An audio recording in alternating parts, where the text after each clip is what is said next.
Starfield is a role-playing game, and a big part of this type of genre is character customization. And in today's video, we are going to be explaining absolutely everything that you need to know. But before we do get into the video, if you want more Starfield content, then make sure that you hit that subscribe button and turn on notifications. The release is just around the corner, and trust me when I say you do not want to miss a thing. In its most basic form, character customization does exactly what it says on the tin. You will be able to customize your very own character, but it does go a lot deeper than this, and probably much deeper than most people actually expect. So what actually happens? Well, the intro itself has already been somewhat teased with the gameplay reveals and trailers that Bethesda have already released. It appears that the character that you play is somewhat special, and whenever you get close to these artifacts, they interact in some way. And it does appear with whatever happened, it knocked you out.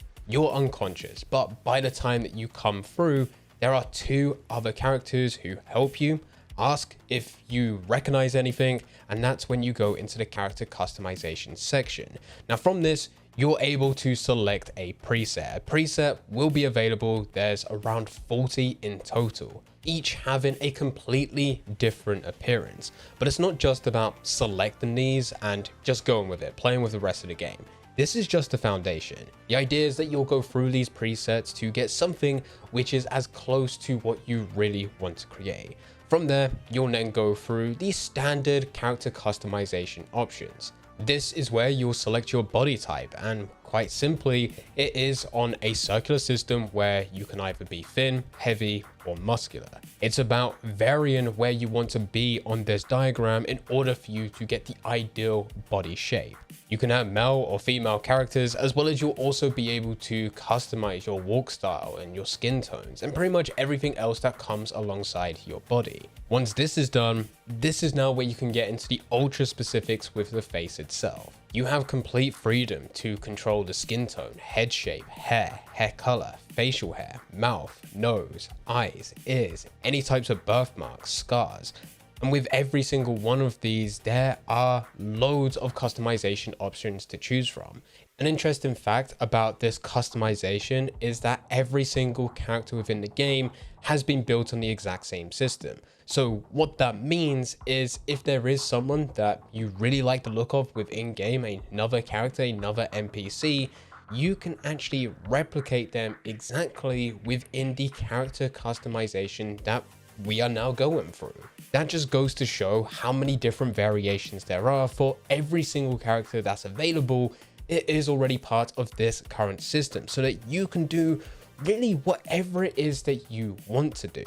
And with both body and the face itself, you will be able to go and place any markings, such as tattoos. You can have tattoos and you have full creative freedom on how you want those tattoos to look. Not just the style, but also the color.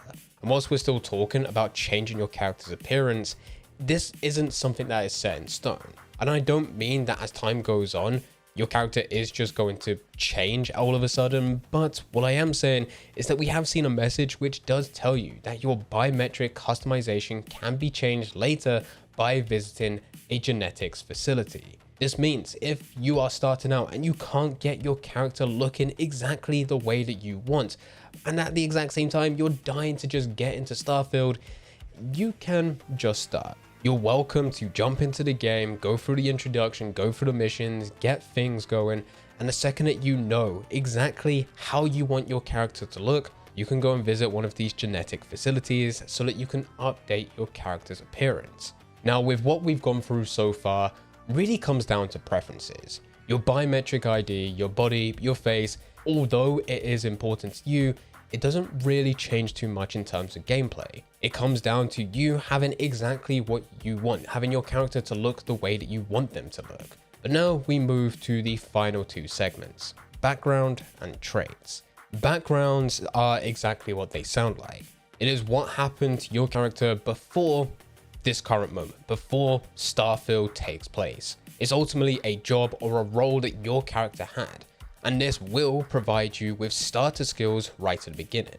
In its most basic form, whatever you select here will give you 3 related skills to that job or that role. So with that in mind, let's actually go through some of the backgrounds that have already been revealed. Firstly, you can have the background of a chef. The chef has excellent cooking skills, which means you'll be able to boost a few food related things, such as your health and even some skills when it comes to combat. This means you'll be able to craft special foods and drinks and research additional recipes, which will give you even more boost. You'll get a 10% increase in melee damage, and you'll gain an extra 30 health points. Next up, you can be a combat medic. This generally will give you an increase in damage as well as healing. You'll get 10% extra pistol damage, 10% more healing from health packs, and an extra 10 kilograms of carrying capacity. Next up, we have a cyber runner. With this, it will provide skills which are more stealth orientated in a somewhat of a combat role as well. You'll get 10% extra pistol damage, you'll be able to hack level 2 locks, and you will increase chances of successful speech challenges, so this will be persuasion within dialogue. Next up, we have cyberneticist, which I really do struggle to say, so hopefully we won't have to say this too many times. But with this, it's all about fighting robots with extra damage buffs as well as turrets. So you get 10% more healing from health packs, 10% more damage dealt to robots and turrets, and you get 10% more laser weapon damage. After this, we have a diplomat. With this background, the skills are more about dealing with different types of people. So your persuasion is boosted so that you have an increased chance of success on speech challenges.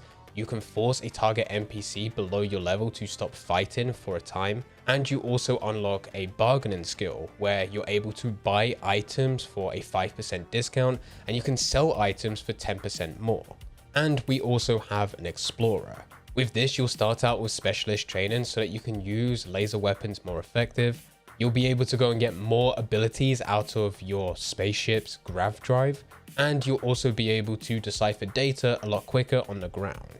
Now, at the time recording this video, these are the ones which have been 100% confirmed. The name, the starting skills, as well as the descriptions. But this is also just the beginning. We also know about backgrounds which are called Beast Hunter, Bouncer, Bounty Hunter, Gangster, Homesteader, Industrialist, Long Hauler, Pilgrim, Professor, and Ronin. Each of these already have had their names released, but we do not know their starting skills and we do not know the description. With some of these, we can somewhat guess. So maybe a beast as well as a bounty hunter may have increased damage, and maybe they'll have certain weapons which are effective for different enemy types. But at this point, it is just guessing. All we know is that they are on the list for backgrounds to come. We're just waiting for them to have their initial starting skills revealed. And just like what we have with backgrounds, we also have the trait system. Now the trait system is just another layer. You can get additional skills and benefits by having different types of traits. Except there's also a downside with these. It's not a win-win situation, because with traits, there is a negative side. And with these, it is optional of whether or not you have traits, so that you can go into the game with nothing. And we know this by looking at the menu. It does say that they're optional. But of course, if you don't go with anything, then you can't really have the benefits from it. And even though there are negatives that come with them, we have been told, although it hasn't been 100% revealed, but Bethesda have said that there are ways in which you can deal with that negative trait. But as they haven't said exactly how it's going to happen, I imagine it's going to be fairly difficult, especially with some of these negatives such as home ownership, factions, and also religion. Getting out of that can be very tricky in itself. But hopefully this would just mean that there's extra content to go through. So let's go through some of the traits which have already been revealed. Firstly, we have alien DNA. This will have higher health and greater endurance, but healing items are less effective. Next up, we have Dream Home. With this one, at the beginning of the game, you will start with a luxurious house, all on your very own planet, which is extremely peaceful, and it is fully customizable. Negative side is that you have a hefty mortgage alongside it, which means you're going to have to pay 50,000 credits every single week. Next up, we have Empath. With this, your companions will have a combat boost if they like various actions that you perform. But unfortunately, there's also a negative side, being that if they dislike some of your actions, they will temporarily decrease in combat effectiveness. After this, we have Extrovert. With this, you're able to do more with less oxygen whilst adventuring, but only when you're with human companions. That means whenever you are traveling without human companions, you will end up using more oxygen. After this, we have the trait called Freestar. This will give you access to extra dialogue options for better faction rewards, but will also contribute to a greatly increased crime bounty towards other factions. The worship trait will allow you to have a talkative, adoring fan who will randomly show up and give you gifts. The negative side is that you're going to have a talkative, adoring fan who will appear randomly and you're going to have to sit there and go through the dialogue. Next up, we have the introvert trait. This will give you greater endurance when adventuring alone, but will give you less endurance when adventuring with other humans, so the opposite of extrovert. And should be noted that you can't have both introvert and extrovert as a trait. It's one or the other. Following this, we have kid stuff. With this one, your parents are still alive within the world and you can visit your parents at their home. And I imagine that you're going to get benefits from this, gifts, but although that hasn't 100% been confirmed. We just know for now that your parents have a home and you can visit them. However, that does mean that you need to support your parents, so 10% of all money you earn is automatically sent to them. The next trait is Neon Street Rat. You'll unlock special dialogue options and better rewards from certain missions from Neon, but crime bounties by other factions is greatly increased. The next trait, which is called Raised Enlightened, this will have a significant discount at the Enlightened organization store, but you'll lose access to the Sanctum Universum store. Raised Universal, this will give you a significant discount at Sanctum Universum store, but you'll lose access to the Enlightened store. Yet again, you can't combine this with another religion trait. Next up, we have Serpent's Embrace.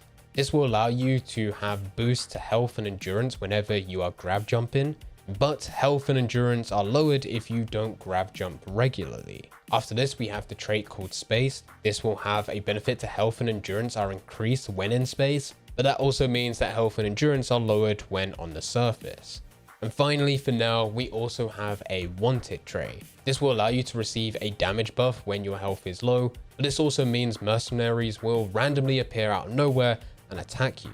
As said, with each and every single one of these traits, there is a positive and a negative, but if you go through the content, which hasn't been revealed yet, but do a certain activity, you can reduce the negative side. Now, we don't know exactly how this is going to work, but I imagine you will need to complete some type of content, and after completing, those effects will be reduced. So for example, your dream home, where you have to pay 50,000 credits each week, may be lowered to you having to spend 40,000. And we also don't know whether or not this is something that you can keep on going through, or there's tiers to this, where if you go through the first time, it's reduced just a bit, and then you go through it a second time, it's a bit more, a third time and a bit more, and so on. Until eventually it's next to nothing, and with your dream house, you have your house without having to spend anything.